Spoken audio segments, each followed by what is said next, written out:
안녕하세요. 데이터 분석가 링고입니다. 저는 문과 출신 데이터 분석가고요. 제 커리어는 글로벌 대기업에서 마케터로 시작했습니다. 실무를 하다 보니까 제 적성이 데이터에 있는 걸 알게 됐고 독학을 통해서 데이터 분석가가 되었습니다. 이 과정에서 정말 많은 시행착오를 겪었는데요.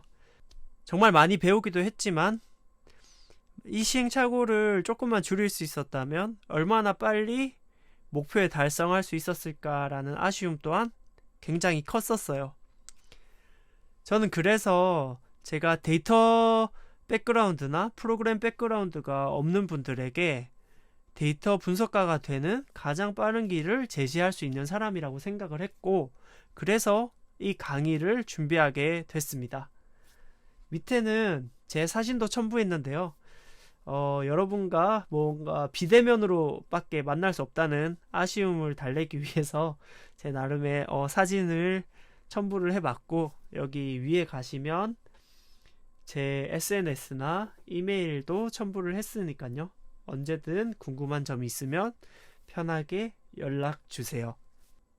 강의에 대해서도 간단하게 소개해드리면, 저희 강의는 앞서 취지에서 말씀드렸다시피 데이터 분석을 입문하는 사람들을 위한 강의예요. 그래서 프로그램이나 데이터에 대한 경험이 없으셔도 이 강의를 들을 수 있도록 아주 기초적인 내용부터 설명을 드릴 거예요.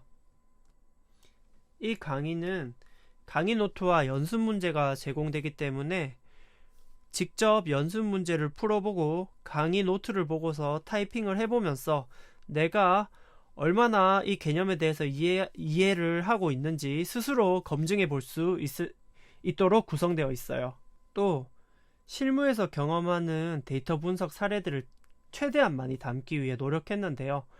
실무에서 데이터 분석을 하다 보면 마주칠 수밖에 없는 컨버전 윈도우나 애트리뷰션 같은 개념들을 충실하게 설명하고 넘어갈 거고, 각 챕터가 끝날 때마다 마케팅 데이터 자동화 프로젝트나 제품 포트폴리오 프로젝트를 같이 실행해 볼 거예요. 그래서 이 강의가 끝났을 때 여러분들은 다양한 데이터 분석 포트폴리오를 가질 수밖에 없습니다. 다음으로 이 강의는 최신 경향을 반영하고 있는데요. 콜라보레토리 같이 클라우드 기반으로 실시간 협업이 가능한 환경에서 파이썬을 배울 거고요. 그리고 시중에 나와 있는 시각화 라이브러리 중에서 가장 강력하고 편리한 기능을 제공하는 플로틀리에 중점을 둬서 시각화를 배워볼 예정입니다.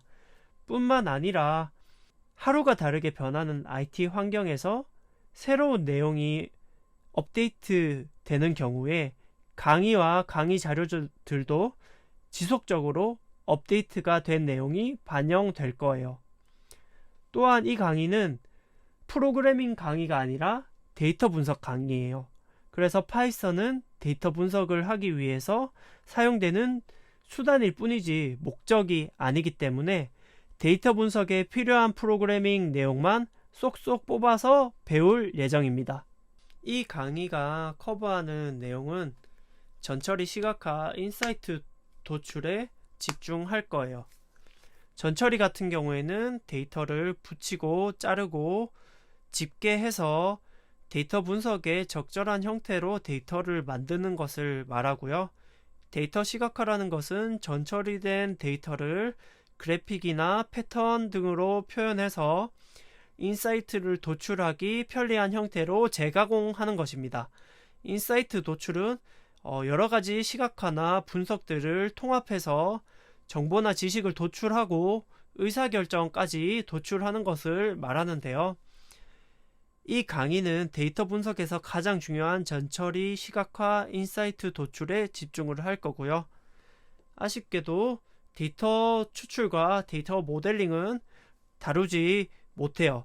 하지만 데이터 추출과 데이터 모델링은 그 각각 굉장히 큰 단위이기 때문에 데이터 추출은 추후에 SQL 강의에서, 데이터 모델링은 추후에 머신러닝 강의에서 다룰 수 있도록 각각 따로 다룰 수 있도록 하겠습니다.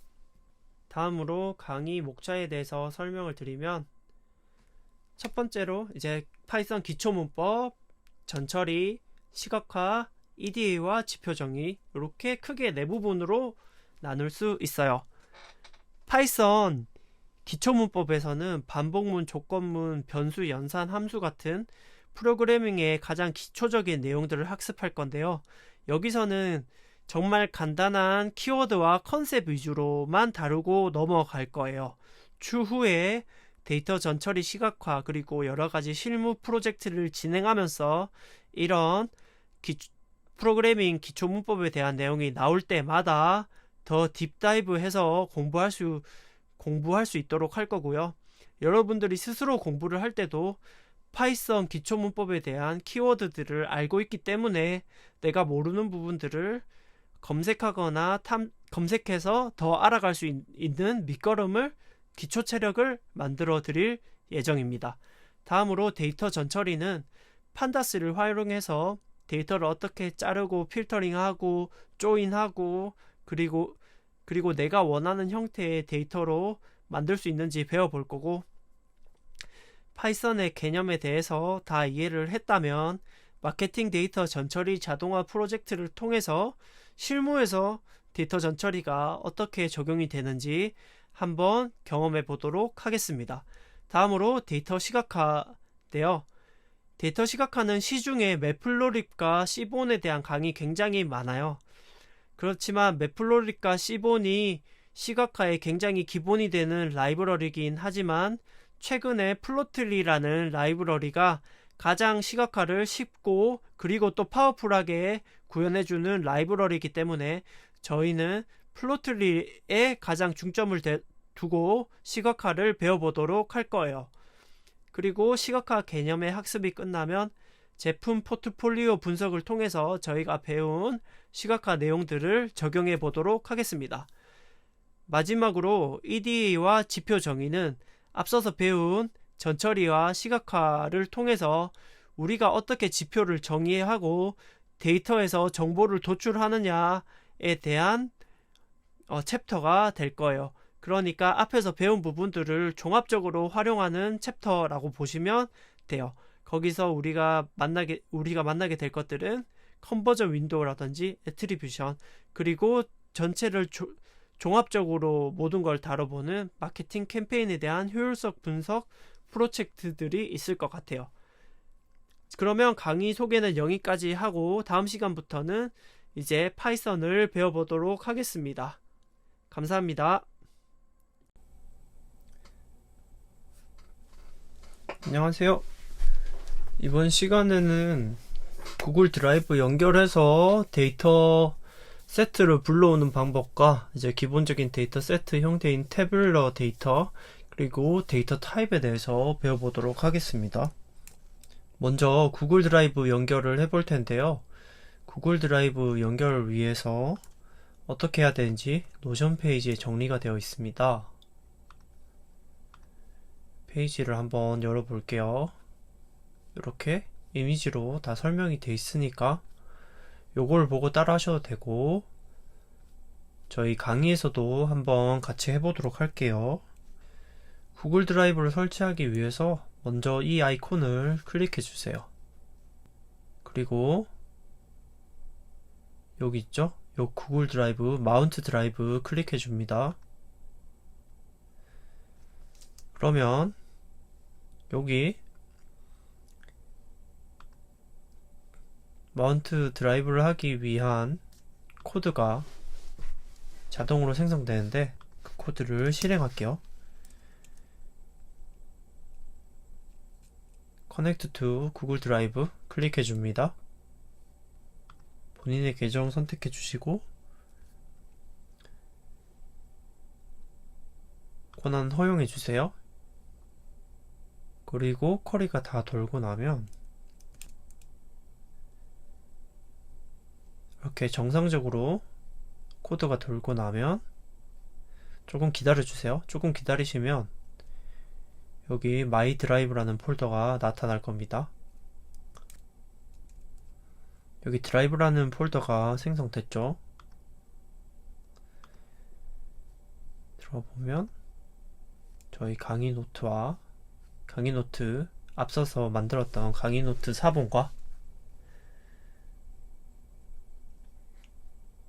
데이터 세트 4본들이 들어있는 폴더를 찾을 수 있습니다. 그러면 다음으로 저희가 판다스로 CSV 파일 불러오는 방법에 대해서 배워보겠습니다. 우선 판다스 임포트 해주고요. PD라고 별칭을 사용해서 앞으로 편하게 판다스 가지고 오도록 할게요. 그리고 read CSV 라는 함수를 이용해서 CSV 파일을 읽어올 수 있는데, 그 CSV 파일 명뿐만 아니라 그 파일이 어느 폴더에 있는지 파일 패스도 같이 가지고 와야 돼요. 구글 드라이브에서 파일 패스를 가지고 오는 방법에 대해서 설명드리도록 할게요. 구글 드라이브에서 내가 원하는 데이터가 들어있는 폴더를 켜보면 이 데이터를 우클릭했을 때 카피 패스라는 게 있어요. 카피 패스를 하면 이렇게 어떤 폴더에 들어가 있는지 패스가 다 같이 나오거든요. 그래서 이거를 그대로 함수에 넣어주면 됩니다. import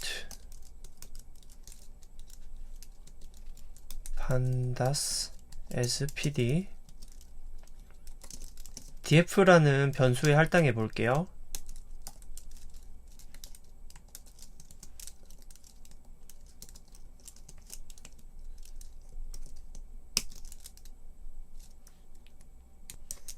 이렇게 하면 파일을 불러온 거고요.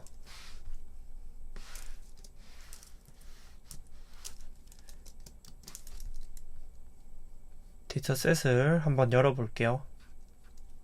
이 데이터셋은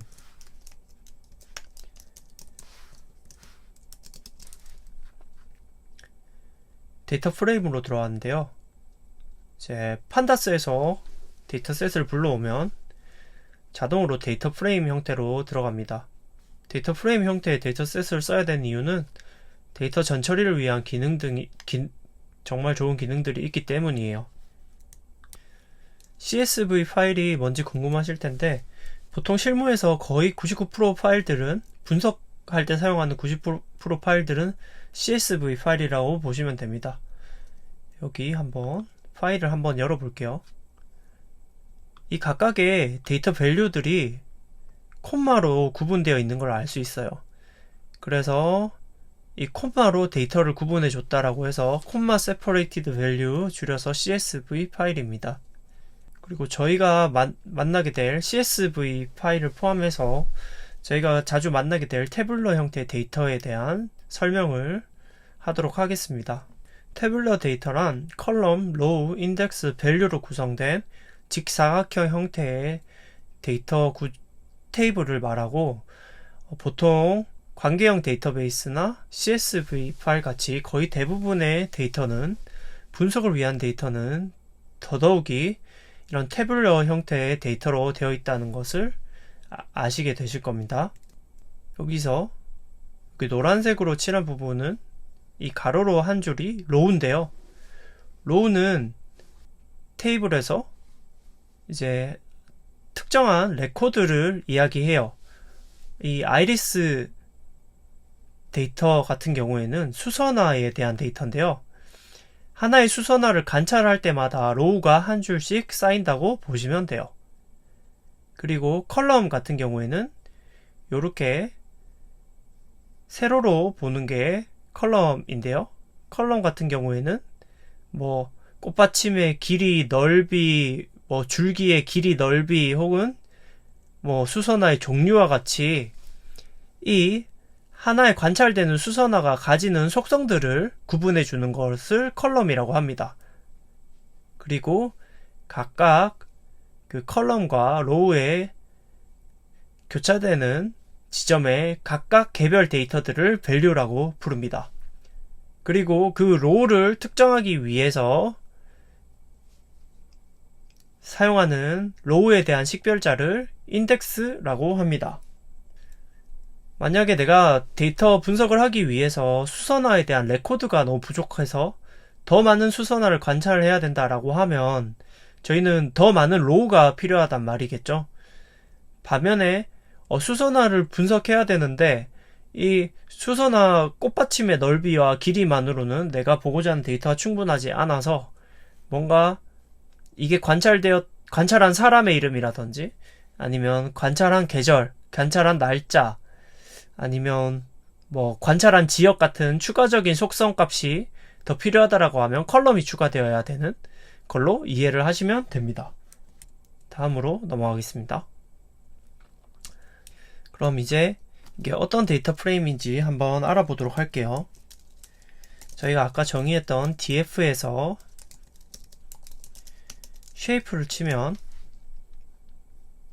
150, 6이라고 나오는데 이건 로우가 150개가 있고 컬럼이 6개가 있다라는 의미입니다. 그리고 df 컬럼즈를 치면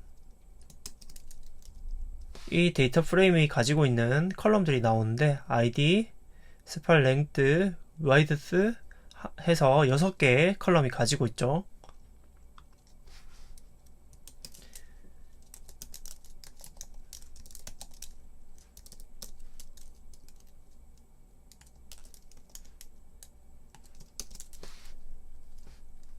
이렇게 하면 각각의 밸류 값들도 볼 수 있고요.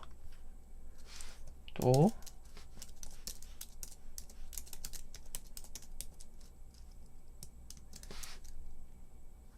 인덱스도 0부터 15까지 하나씩 올라가면서 있다라고 150까지 하나씩 올라가면서 있다라고 요약해서 보여주고 있습니다. 데이터의 경우엔 데이터 타입으로도 구분을 해볼 수 있는데요. 크게 범주형 데이터와 수치형 데이터로 나눌 수 있습니다.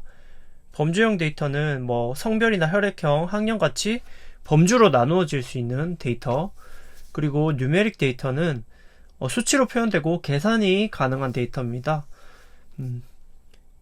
그리고 수치형 데이터는 또 바이너리 데이터와 레이시오 데이터로 나눠지는데 바이너리 데이터 같은 경우에는 0과 1로만 구성된 데이터고 바이너리 데이터는 약간 사용하는 맥락에 따라서 카테고리컬 데이터로 구분이 되기도 하지만 전환율 계산과 같을 때 많이 사용되는 대표적인 수치형 데이터고요.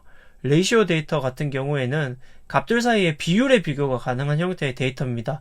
예시로는 키, 몸무게, 가격 같은 것들이 있고요. 주의해야 되는 거는 이제 학년 같은 경우에는 수치로 표현되어 있지만 사실 1학년과 2학년이 각각 뭔가 비율로서 의미를 가지는 것은 아니기 때문에 이것은 카테고리컬 데이터이고 레이시이지만 뉴메리컬 데이터, 특히 레이시오 데이터는 아니라는 것에 유념을 하셔야 됩니다. 연수 문제를 한번 풀어보도록 하겠습니다. 아까 전에 리드 CSV를 가지고 아이리스 데이터를 불러왔는데요. 이번에는 타이타닉 데이터를 불러오겠습니다. 타이타닉 데이터는 여러분에게 공유드린 폴더에 있어서 사본을 만드셨다면 사본에서 찾아보실 수 있습니다. 확인노트 사본에 타이타닉 CSV 사본이 있고 패스를 가지고 옵니다.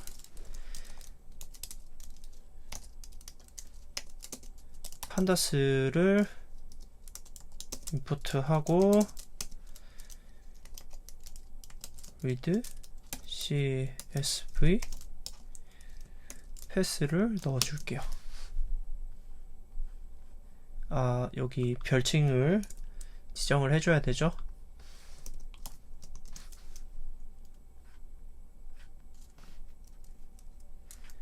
이렇게 하면 우리가 원하는 데이터를 가지고 올 수가 있습니다.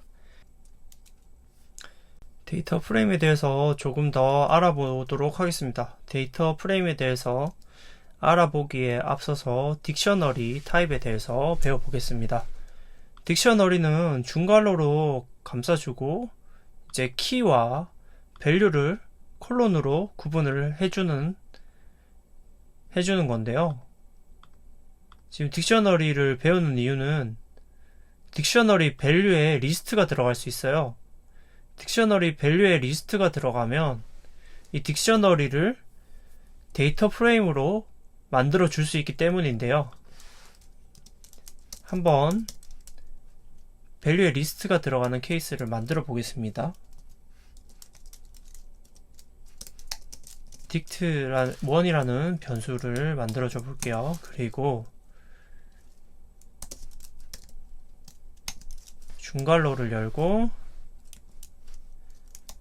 컬럼 1 리스트 아이템 4개짜리 리스트를 만들어 볼게요.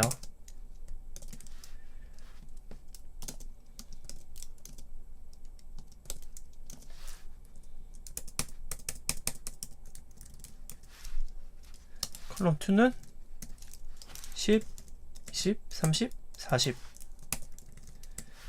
컬럼 3는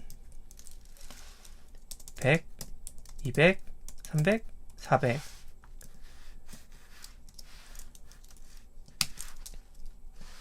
이러한 딕셔너리를 정의를 해보겠습니다.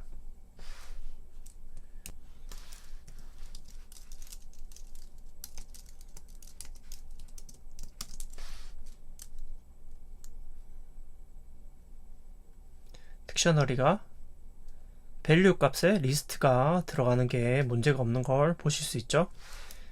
그러면 이걸 딕셔너리를 어떻게 데이터 프레임으로 바꾸느냐,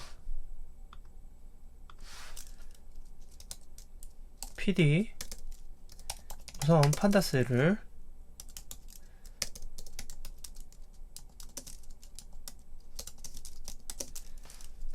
불러와주고 그 다음에 pd 점 데이터 프레임에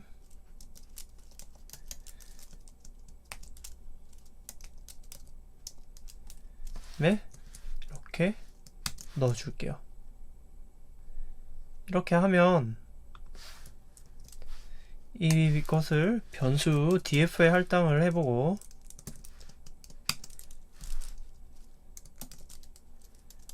df의 타입에 대해서 출력해보면 데이터 프레임으로 출력이 되는 걸 알 수 있어요. 여기서 딕셔너리의 키값은 데이터 프레임이 되면 컬럼으로 변경이 되고, 여기 밸류 값에 리스트로 들어가 있던 것들은 다 데이터 프레임에서도 밸류가 되어 있는 걸 보실 수 있습니다. 이렇게 밸류, 이렇게 컬럼, 여기가 밸류고 여기가 인덱스죠.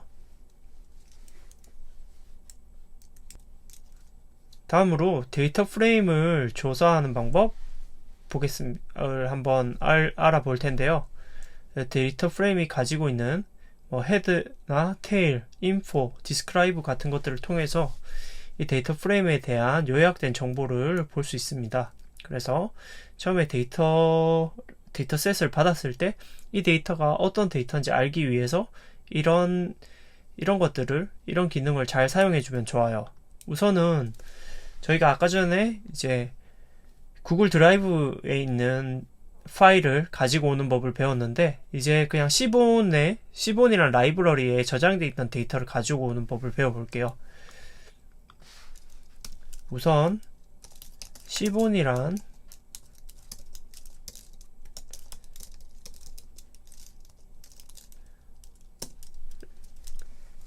라이브러리를 임포트하고 sns라고 가져올게요. 그리고 sns.load data set 하고 여기에 제가 필요한 파일 명을 가지고 오면 되는데, 아까 아이리스 데이터도 이렇게 바로 가져올 수 있습니다.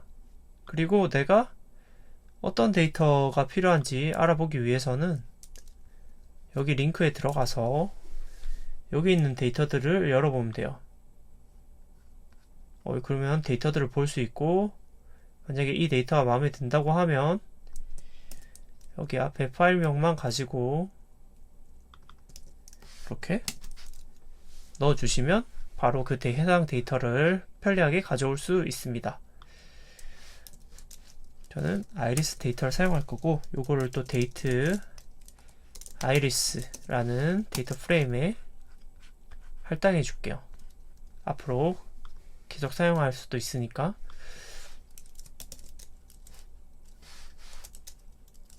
df iris head를 출력하게 되면 앞에 5개의 로우만 가지고 오게 되고, 이렇게 조금 더 많이 보고 싶다라고 하면 숫자를 넣어주면 이 숫자를 넣은 만큼 로우를 가지고 오게 됩니다. 테일은 밑에서부터 가지고 오는 게 테일이에요. 그래서 아까는 인덱스가 0부터 시작했는데 지금 인덱스가 149부터 거꾸로 오는 걸 알 수 있죠. 다음으로 인포를 통해서 컬럼의 데이터 타입과 정보에 대해서 한번 볼게요.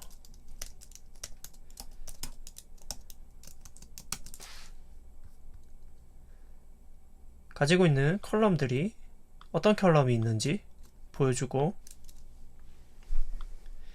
그 컬럼에 널 값, 아무 정보도 없는 값이 있는지 이렇게 요약해서 보여주고 있고, 컬럼의 데이터 타입을 보여줍니다. 플로트는 이제 판다스의 데이터 타입이라서 조금 다른데, 제가 앞에서 설명했던 변수의 데이터 타입과 거의 유사하고요. 플로트 64는 실수고, 오브젝트 같은 경우에 문자열이라고 생각하셔도 무방합니다. 다음으로 df iris의 describe로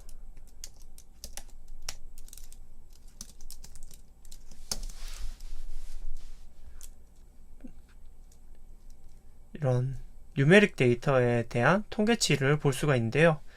count는 여기 레코드가 몇 개가 있는지 세주는 것이고, mean은 이 값들의 평균, 스탠다드 데비에이션 std 이거는 표준 편차인데요. 이거는 분산이 넓게 분포해 있을수록 크고, 분산이 조밀하게 분포하고 있을수록 작은 수치가 나타나는데요. 더 디테일하게는 설명하지 않겠습니다. 그리고 mean은 최소값, 그리고 25%는 상위 25% 레코드, 상위 50%, 상위 75%의 레코드, 그리고 맥스 값까지 이렇게 보여줘서 이런 이 컬럼 속성 값들이 어떤 특성을 가지고 있는지 한눈에 보기 굉장히 편리합니다. 다음으로는 연습 문제 풀어보겠습니다. 판다스 데이터를 불러오고 상위 25% 에이지를 찾으시오 인데, 이거는 아까 시본에서 타이타닉 데이터를 가지고 올 수 있고, 로드 데이터셋을 사용하면 되겠죠. 그리고 상위 25%를 보려고 하면 데스크라이브를 통해서 이제 뉴메릭 타입의 데이터를 가지고 있는 컬럼의 성격을 한눈에 볼 수 있을 겁니다. 그러면 다시 임포트부터 다시 할 필요는 없지만 한번 해볼게요. 시본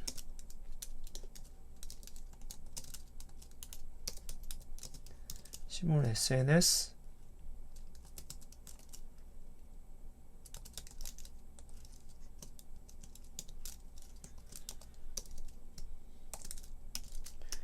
타이타닉 이렇게만 해도 데이터를 가져오게 될 거고,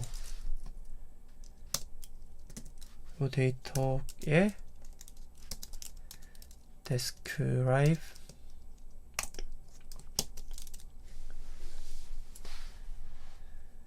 해줬을 때 age가 상위 25%라고 하면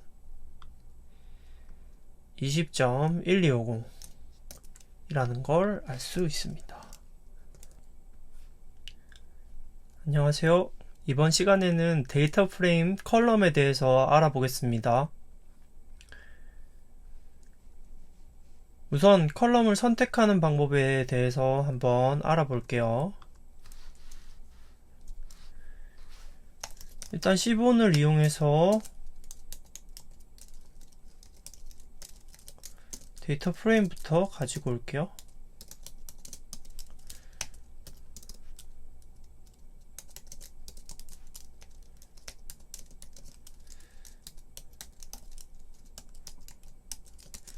로드 데이터 셋.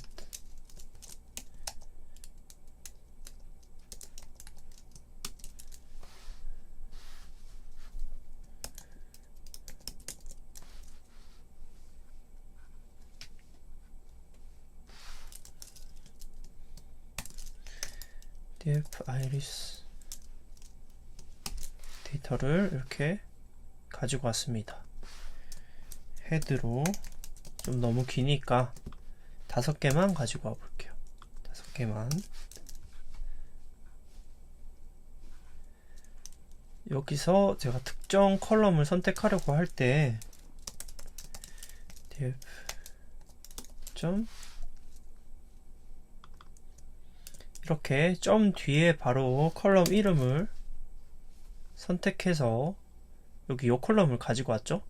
이렇게 가지고 올 수 있습니다. 또한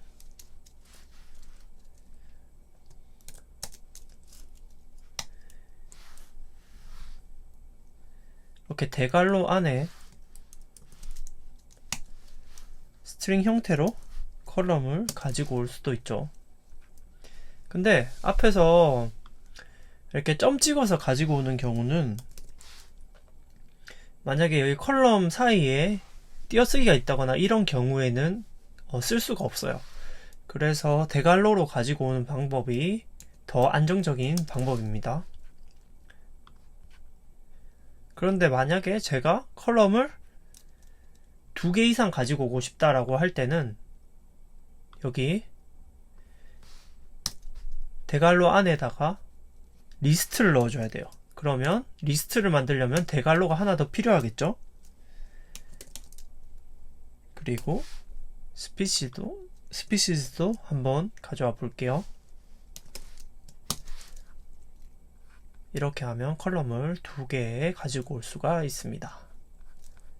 다음으로 컬럼명 변경하는 법에 대해서 알아보겠습니다. 또 아이리스 데이터 프레임 가지고 한번 변경을 해 볼게요.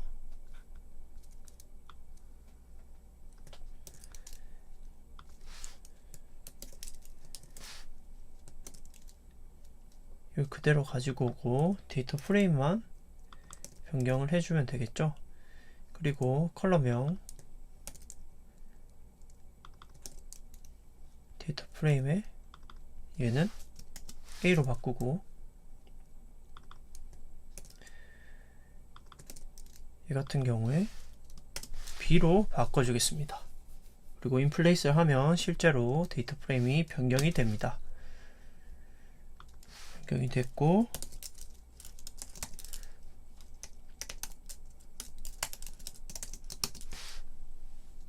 우리가 원하는 형태로 변경이 된 걸 알 수가 있죠. 다음으로 컬럼 추가하는 방법에 대해서 설명드리겠습니다. 컬럼 추가는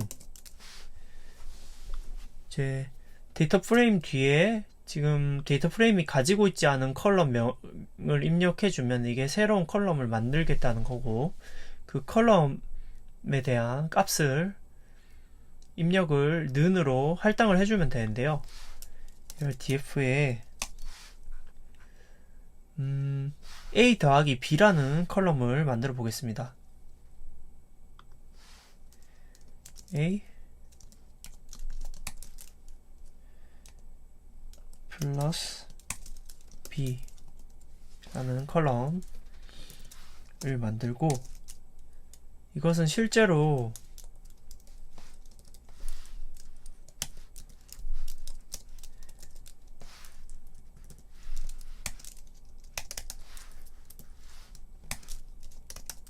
그 연산을 한번 해볼게요. A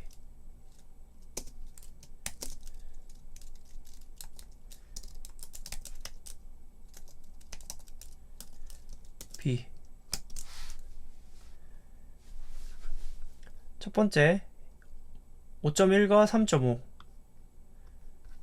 더해서 8.6이 나왔고, 4.9와 3.0 더해서 7.9가 나와서 이렇게 더해준 값이 되는 걸 알 수 있죠. 그래서 전 이 값을 이 컬럼에다가 넣어줄 거예요. 그러면 저희가 원하는 대로 a 언더바 플러스 b라는 컬럼이 df 아이리스 데이터 프레임에 생성이 됐어야 되겠죠?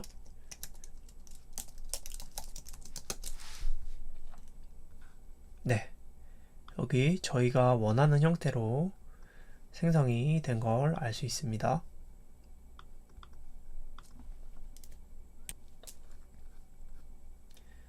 다음으로 시리즈에 대해 설명드리겠습니다.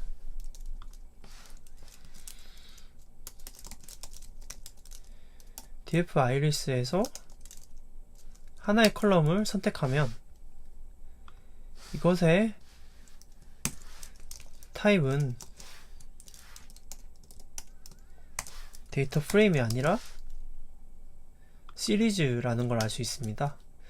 그래서 하나의 컬럼을 선택하면 시리즈다 라는 거 알고 계시면 좋을 거고요. 그리고 시리즈는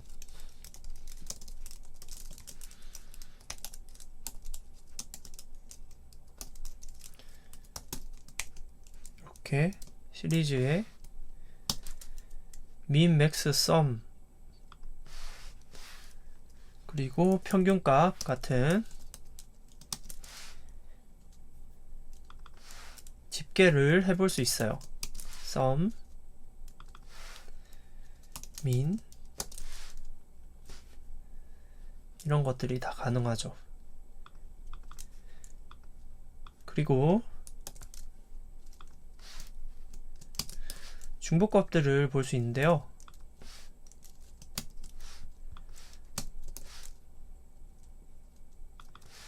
유니크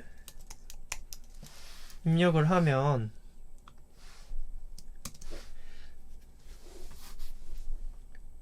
유니크한 밸류들이 나와요. 왜냐 여기 보면 4.9가 겹치는 게 하나도 없을 거예요. 실제 레코드에는 4.9가 여러 개 있을 수 있지만 이거는 같은 값들은 없앴기 때문에 4.9가 유니크한 값으로 하나만 나오고 n 유니크를 보면 이 유니크한 밸류가 몇 개가 있는지를 카운트 해줍니다. 그래서 여기 뒤에 유니크에서 요 값들을 각각 세보면 이게 아까 몇 개였죠?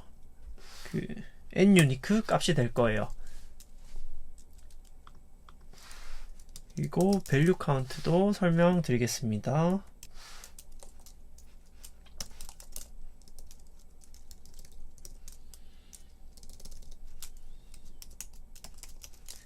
시리즈의 밸류 카운트를 하면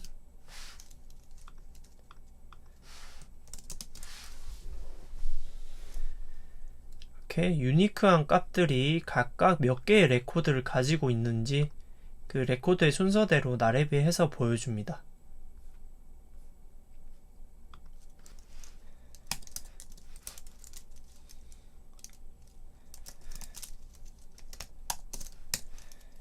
n largest 같은 경우에는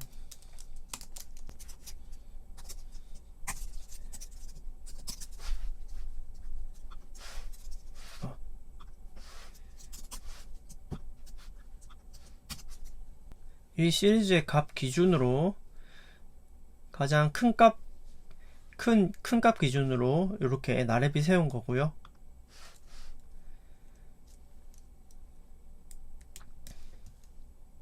n largest 같은 경우에 하나의 컬럼만 가지고 와서 쓸 수도 있지만 하나 이상의 컬럼에서도 쓸 수가 있는데요.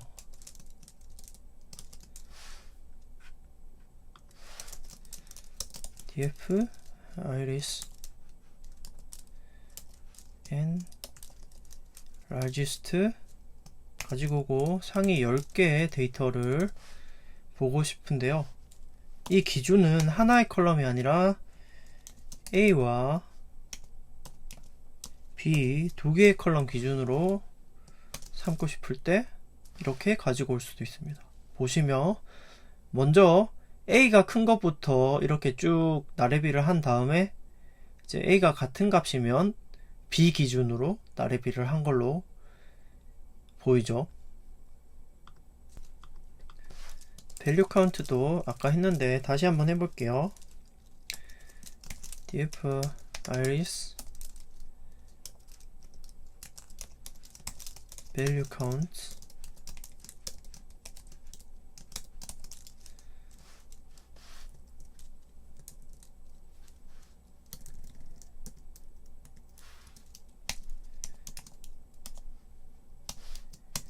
A만 가지고 value count를 해볼 수도 있겠지만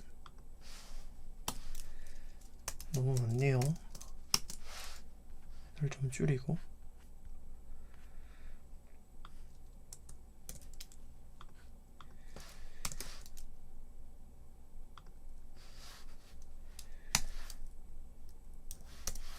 이렇게 리스트를 넣어서 A, B 모두 이 두 개의 컬럼 기준으로 밸류를 카운트 해볼 수도 있습니다.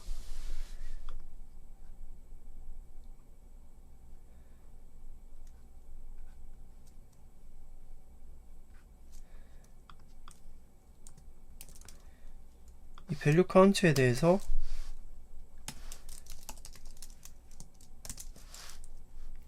차트도 그려볼 수 있는데요.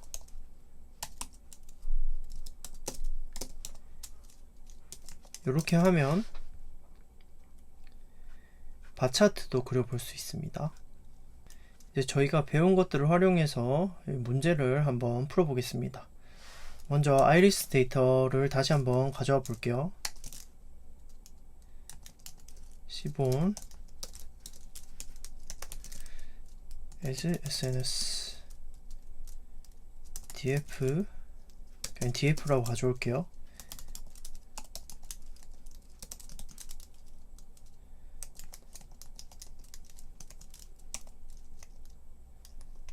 아이리스 해서 데이터를 가지고 왔습니다. 그리고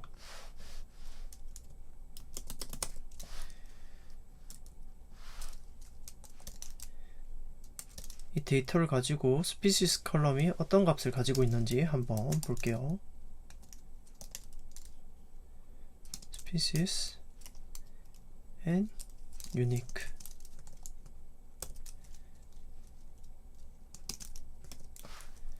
하면 유니크한 값이 유니크한 밸류가 어떤 것들이 있는지 보여주고 and unique를 하면 유니크한 밸류가 몇 개가 있는지 보여주죠. 세토사, versicolor, virginica 라는 세 가지 유니크한 값들을 가지고 있습니다.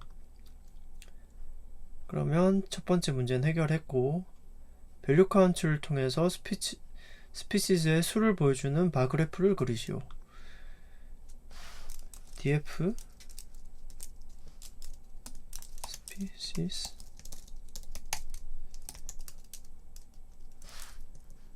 를 하면 species라는 컬럼만 가지고 오는 시리즈고요. 여기 value count를 하면 이 스피시스별로 세토사가 몇 개의 레코드가 있는지 벌지니카가 몇 개의 레코드가 있는지 카운트를 해주게 되죠. 이렇게 카운트 각각 50개씩 레코드가 있는 걸로 카운트를 해줬습니다. 그러면 그거를 플롯이라고 하는 걸 사용하면 이렇게 kind bar를 통해서 시각화를 해볼 수도 있습니다. 두 번째 문제 풀어보도록 하겠습니다. 여기서 해야 될 일은 예제 데이터가 이렇게 주어졌고 컬럼 명의를 변경해야 되네요. 커스터머 아이디를 id로 그리고 오더 데이터 컬럼을 삭제해야 되고 토탈 어마운트를 계산해서 새 컬럼을 만들어 줘야 됩니다. 네, 한번 같이 잘 따라와 주세요. 우선 데이터를 가지고 와줄게요.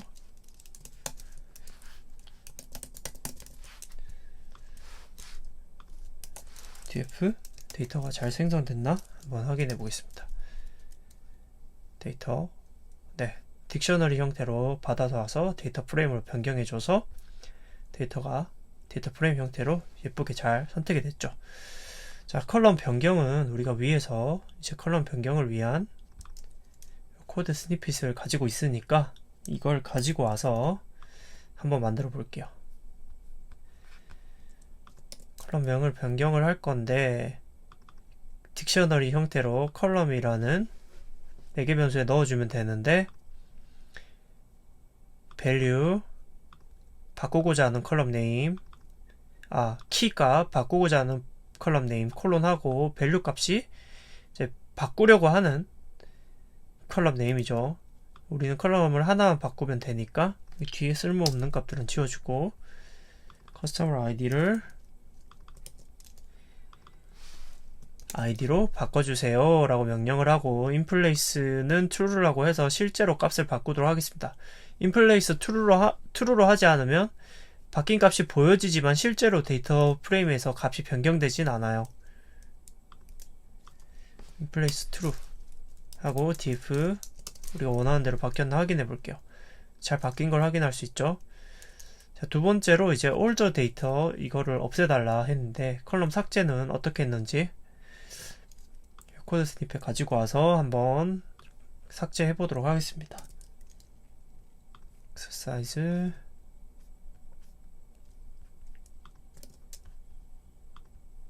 레이블스에 우리가 원하는 컬럼 네임만 적어주면 됩니다. 그리고 실제로 바꿔야 되니까 인플레이스 2로 해줘야 되고 로우가 아니라 컬럼이니까 axis 1을 넣어주면 되죠.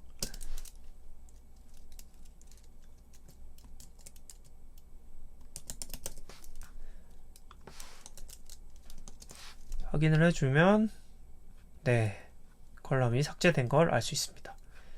그리고 마지막으로 total amount라는 컬럼을 만들어줘야 됩니다. 우리가 없는 컬럼을 이렇게 지정해주면 이거는 컬럼을 만드는 거라고 했죠. 여기다가 값을 넣어주면 되는데 저희는 df quantity와 price를 곱한 거죠. quantity df price 곱한 값을 여기다가 넣어주고 df를 출력해 보면 이 값이 들어간 새로운 컬럼이 만들어진 것을 보실 수 있습니다.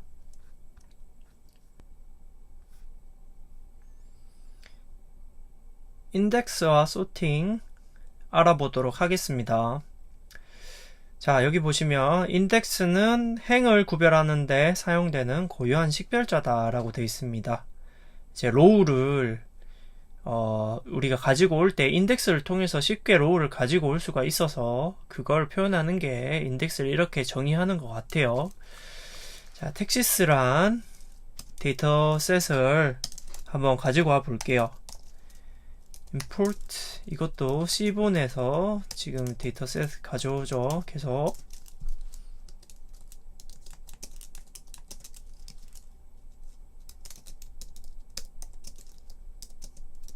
df라고 정의하고 SNS 라이브러리에 load 데이터 셋이죠. 거기에 텍시스 하고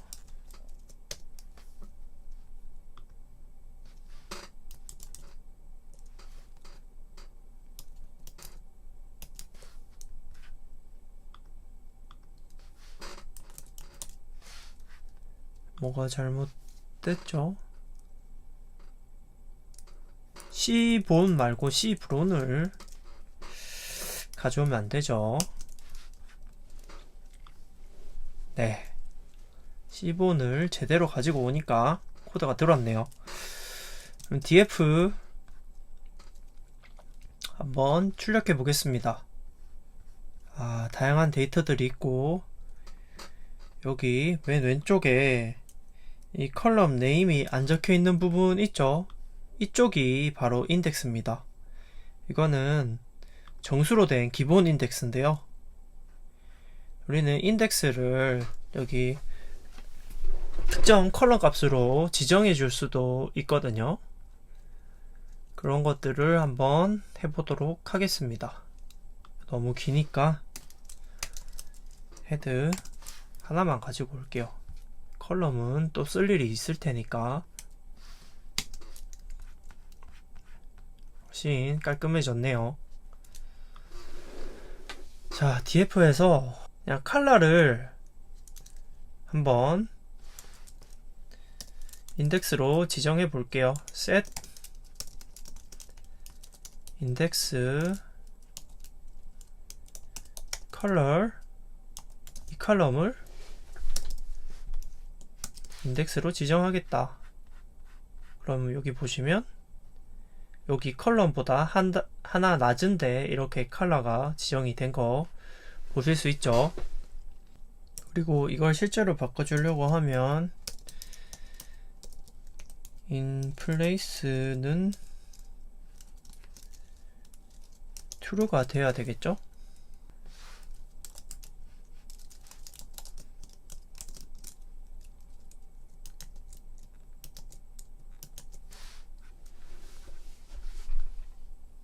네, 실제로 인덱스가 정수 기본 인덱스에서 컬러로 변경이 됐습니다.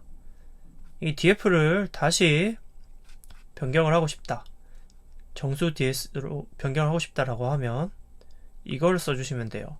reset index 하고 in place로 실제로 변경을 해주시면 됩니다.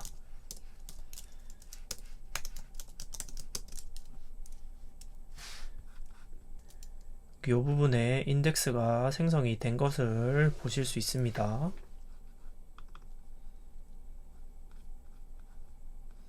다음으로 sort, 나래비 세운다고 하죠. 이거에 대해서 설명드릴게요. sort value는 특정 컬럼을 기준으로 나래비를 세우는 거고, ascending이 false면 내림차순으로, ascending이 true면 오름차순으로 나래비를 해줍니다. 그리고 인플레이스를 하면 순서가 바뀐 채로 저장이 되고, 인플레이스를 하지 않으면 다시 df를 호출할 때는 원래 상태로 돌아가게 되거든요. 요거 한번 해볼게요. df sort value 컬럼 뭘로 한번 해볼까요? 위에 passenger distance로 sort 한번 해볼게요. distance로 sort를 하고 이거를 저는 false로 해서 descending order로 한번 해보겠습니다. 인플레이스 하지 않고 그냥 값만 한번 볼게요. 여기 인덱스가 다 변경이 됐고 디스턴스에 따라서 큰 것부터 나랩이 된 걸 볼 수 있죠. 이거 다음에 sort 인덱스를 해보기 위해서 그냥 한번 인플레이스 해볼게요. 인플레이스는 true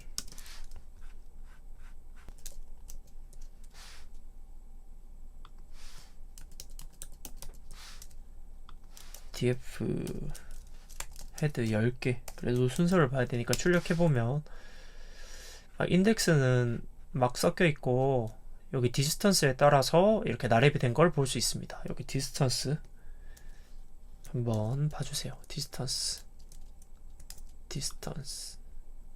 이렇게 나랩이가 됐죠. 이런 식으로. 자, 그러면 이제 이걸 다시 원상복귀 해볼게요. 원상복귀라는 거는 이제 정수 인덱스에 따라서 소팅이 되도록 기본값이 ascending true니까 아마 오름차순으로 되어 있을 거예요. df 헤드 얘도 순서를 봐야 되니까 10개 한번 해보면 그렇죠. 여기 다시 요 순서대로 다시 돌아왔습니다. 자, 그러면 연습 문제를 한번 풀어보겠습니다. 1번 product id를 인덱스로 지정하세요. 일단은 요걸 가지고 와서 데이터를 한번 만들어 보고요. df를 출력해 볼게요. 몇 개 안 되니까 헤드 안 쓰겠습니다. 이거 정수 인덱스 돼 있는데 요거를 인덱스로 바꾸라는 거죠.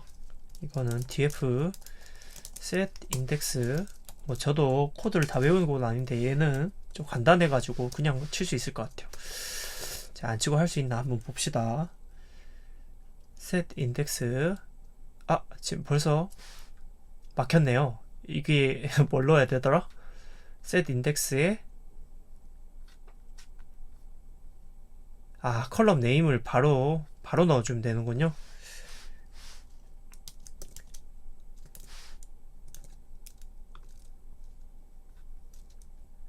product id 넣어주고 인플레이스 해주겠습니다.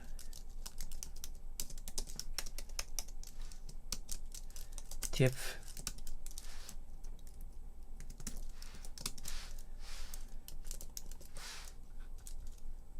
네, 요렇게 요 위치가 달라졌고 여기 맨 앞에 요 인덱스가 없어지고 다시 이게 인덱스가 됐죠. 자, 그리고 두 번째 요구사항, 콘서트를 기준으로 데이터를 내림차순으로 정렬하세요. 내림차순 정렬은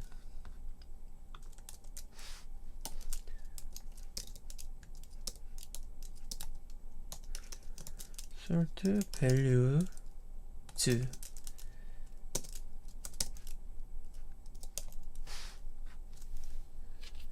내림차순 정렬을 할 때 콘서트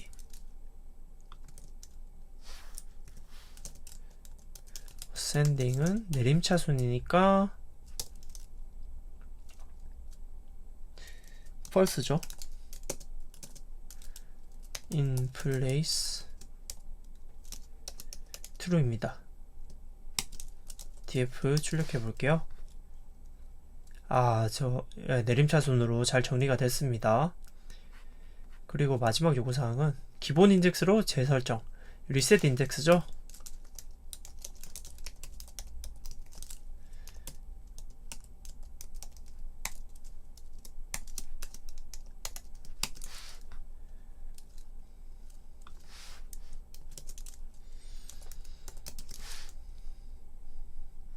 이렇게 다시 여기 없던 값이 생겼고 product id는 다시 컬럼으로 돌아간 걸 볼 수 있죠.